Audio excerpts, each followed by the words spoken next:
Y a esta hora nos acompaña la doctora Graciela Calle. Ella es integrante del colectivo Yasunidos y queremos abordar precisamente estos temas. El día de hoy, 22 de marzo, conmemoramos el Día Mundial del Agua y nos gustaría consultarle a la doctora Calle cómo estamos celebrando aquí en Cuenca, en Ecuador, en Latinoamérica, o cómo estamos conmemorando esta fecha, cuáles son las principales preocupaciones en torno a la garantía de líquido vital para los próximos años. Bienvenida. Buenas noches.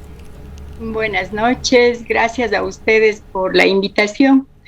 Para nosotros y sobre todo para las mujeres, creo que es muy importante recuperar estas fechas, y no solo como un día como hoy, como el Día del Agua, sino como un sueño y como una resistencia que tenemos todas y todos de defender no un recurso, porque siempre estamos confundiendo los recursos económicos con los bienes patrimoniales, con nuestros bienes comunes, como es el agua, nuestros territorios, nuestras semillas. Entonces, para nosotros el Día del Agua no es solo este día. Digamos, ahora le han añadido algo de visibilizar las aguas subterráneas, que nos parece súper importante, porque nuestra lucha está basada precisamente en defender nuestros páramos, en este caso el páramo de Quimsacocha, que es nuestra ollita de agua, ¿no? Nosotros trabajamos mucho con los sectores campesinos, especialmente con mujeres, y la lucha diaria de todos los días es cuidar, defender y resistir con este bien común que es el agüita sagrada. Nuestros taitas, nuestras mamitas nos han enseñado que sin agua no podemos vivir, que sin agua no hay vida.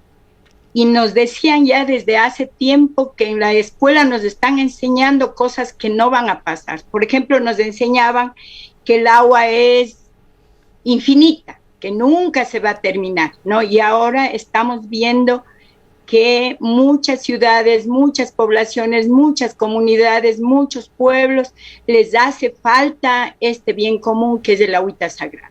No tenemos agua para nuestra agricultura, no tenemos agua para nuestra vida normal, para nuestra cotidianidad.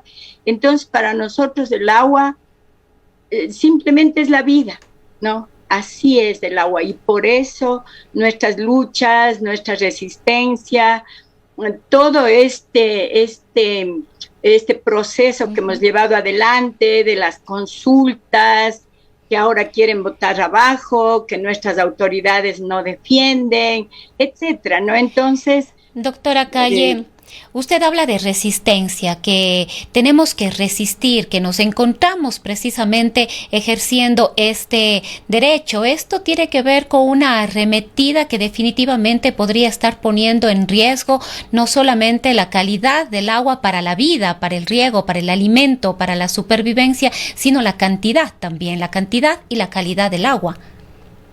Yo creo que en esto hay que ser serios, ¿no? O sea, ya los estudios técnicos de Kuiper, sobre todo ese estudio, nos muestra cuáles van a ser las afectaciones. O sea, no, yo de verdad ni siquiera me atrevo a decir que solo nos va a afectar la cantidad y la calidad, nos van a desaparecer el agua. O sea, imagínese usted, el páramo de Quimsacocha es nuestra olla de agua. Entonces, figúrese si nosotros guardamos agua en una olla huequeada. No, se va todo el agua. Ya no solamente es la cantidad, la calidad, ¿no es cierto? Todo el envenenamiento que van a producir con esos tanques de relaves, etcétera, todo lo que significa hacer minería metálica, sino que realmente son daños a perpetuidad. O sea, no tenemos ninguna forma y no hay ningún ejemplo en el mundo que nos muestre que se ha podido recuperar el agua. Nos rompen el cerro, nos huequean el cerro, como decimos vulgarmente en nuestras comunidades, y el agua se va porque no tienen dónde quedarse. O sea, es súper importante entender eso, ¿no? Porque las mineras, las empresas mineras y los alcahuetes que ayudan a estas empresas mineras siempre nos están minería responsable, de que no va a pasar nada, etcétera. Pero la historia en el mundo nos va mostrando lo que es capaz la minería. Entonces a nosotros nos botan el cerro de Quimsacocha porque están hablando de un distrito minero, ya no solo hectárea que tiene Quimsacocha, sino ya estamos hablando de Río Blanco, estamos hablando de Nabón, estamos hablando de hacer un distrito minero. Pues imagínense lo que es un distrito minero. Un distrito es para dejarnos en nada, ¿no? Ahora, doctora Calle... Sacan pueblos, botan todo, o sea, desaparece todo. Ahora, doctora Calle, la lucha se ve complicada, profundamente complicada, al tener que enfrentarse contra el poder político en manos, en este caso, del propio gobierno nacional a través de sus ministerios. Acabamos de tener la intervención del Estado ecuatoriano en la recusación que ha solicitado dentro del proceso de acción de protección, pero además del poder político y de la incidencia del propio gobierno a través de sus ministerios, del propio Ministerio del Ambiente, hay también una importante o un importante poder económico detrás. Sí, o sea, todo eso sabemos, estamos absolutamente conscientes de que detrás de este poder de destrucción y de muerte están todos los capitales y todos los interesados, ¿no? Da risa, por ejemplo, acordarse de que el partido, creo, cuando estaba de candidato el señor Lasso, se apuntó en el Consejo Nacional Electoral de la SUAY para hacer la campaña por el sí al agua. O sea, da risa, de verdad ahora, ¿no? Cómo manipulan, cómo no les importa nada, no tienen palabra, no respetan nada, ¿no? Entonces, nosotros sabemos con quiénes nos estamos enfrentando y es precisamente la resistencia. Nosotros no contamos con nada, sino con nuestro corazón, nuestra conciencia, nuestra lucha y las comunidades y pueblos que son la fuerza de esta resistencia, ¿no? Entonces, nosotros esperando que las autoridades hagan alguna cosa, vamos a morir. Tenemos que nosotros, por nuestras propias fuerzas, por nuestras propias organizaciones, tenemos que fortalecer la resistencia, porque solo el pueblo salva al pueblo, ¿no? Y esa es una frase que tiene mucho contenido. ¿Qué pasa, doctora Calle, con los gobiernos locales, con el gobierno provincial de la SUAY, con el gobierno autónomo descentralizado municipal, con el consejo cantonal? Y no me refiero únicamente de Cuenca y de la SUAY, sino también de otras instancias o de otros cantones, como es, por ejemplo, Girón, donde también hubo una consulta popular que también hubo un pronunciamiento mayoritario de sus habitantes diciéndole un no contundente a las actividades mineras. Es triste decir que este poder electoral, diría yo, no político, porque realmente la fuerza política, la construcción política y los procesos políticos están en los pueblos y comunidades. Pero esta politiquería con la que juegan todas estas autoridades de nuestros gobiernos locales, ¿no es cierto?, realmente no se interesan en esto y su prioridad en muchos casos, ¿no es cierto?, hacen convenios hasta con las mineras, ¿no? En Santa Isabel, por ejemplo, tenemos un problema con la minería de áridos que está contaminando absolutamente la cuenca del Jubones, ¿no?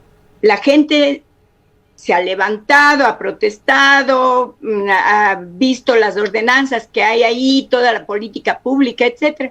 Sin embargo, por ejemplo, a los responsables del gobierno local les da lo mismo, ¿no? Entonces, yo creo que nosotros no tenemos que confiar en ellos. Hay uno que otro que puede apoyar, ¿no? Pero fíjese, por ejemplo, en este caso, la alcaldía. La alcaldía, el gobierno de aquí de Cuenca, tiene la posibilidad cierta, porque es su facultad, de vetar todos estos procesos solamente no autorizando el uso de suelo, pero no hace, ¿no? Y le escuchamos al alcalde hablar muchísimo de el desarrollo, de la ampliación de la frontera agrícola, ¿no? Pero creo que ahí no estamos entendiendo que la destrucción del páramo va mucho más allá, ¿no? Ahora, doctora Ninguna Calle, frontera agrícola ni nada pasará, digamos. Doctora Calle, hablamos un poco de el gobierno nacional a través de el ejecutivo, también del ejecutivo desconcentrado. Hablamos de los gobiernos locales, pero nos preguntamos también qué pasa con la academia. ¿Cuál es el rol de las universidades o cuál debería ser el rol de las universidades en procesos o circunstancias como la que estamos viviendo en este momento y precisamente con lo que está ocurriendo en Quimsacocha? Me hace preguntas muy difíciles porque para mí es, por ejemplo, triste también decir que la propia Universidad de Cuenca tenía un convenio firmado con la INB Metals.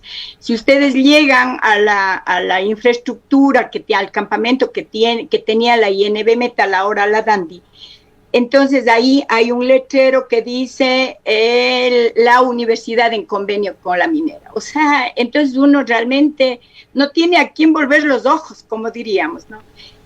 Toda la academia haciendo estudios, ¿no? Estudio tras estudio tras estudio, ¿en dónde están los resultados, no? La academia uniéndose en convenios para recibir dinero con estas mineras, con las empresas mineras, ¿no? Las autoridades absolutamente convencidas de que por ahí va el asunto. O sea, yo me acuerdo, no sé si estoy mal, pero en la época del correísmo, por ejemplo, decía Correa, aquí tenemos que hacer el mejor hospital, más grande, etcétera, del país, pero necesitamos explotar el Quimsacocha. Pero también nosotros ahí poníamos, ¿no? En contexto y decíamos, van a hacer el hospital, pero van a explotar el cerro en donde está el agua. ¿Con qué agua va a funcionar, por ejemplo, el hospital? Entonces, ese tipo de cosas tenemos que ir explicando y recordando, porque todo este tiempo, por más que el gobierno de Lasso ahora critique al correísmo, a la década, etcétera, etcétera, toditos de estos gobiernos son parte de la negociación con las transnacionales mineras. Ahora, y lo doctora que quieren Calle, es imponernos la minería a como dé lugar.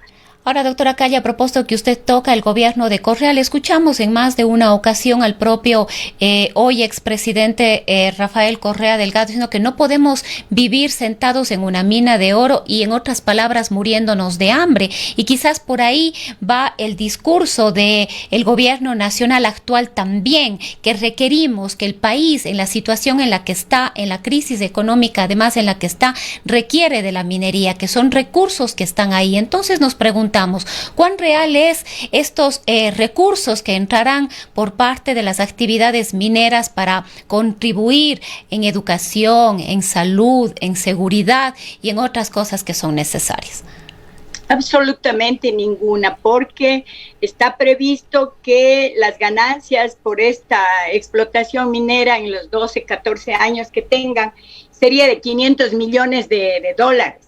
Eso es menos de lo que aportamos los cuencanos en impuestos al gobierno nacional.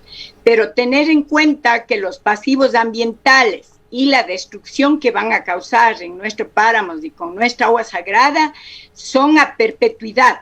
Repito eso, no son a perpetuidad y no hay dinero que ayude a mejorar esto. No hay ninguna tecnología, no hay en el mundo ningún ejemplo donde muestren que esto se ha recuperado.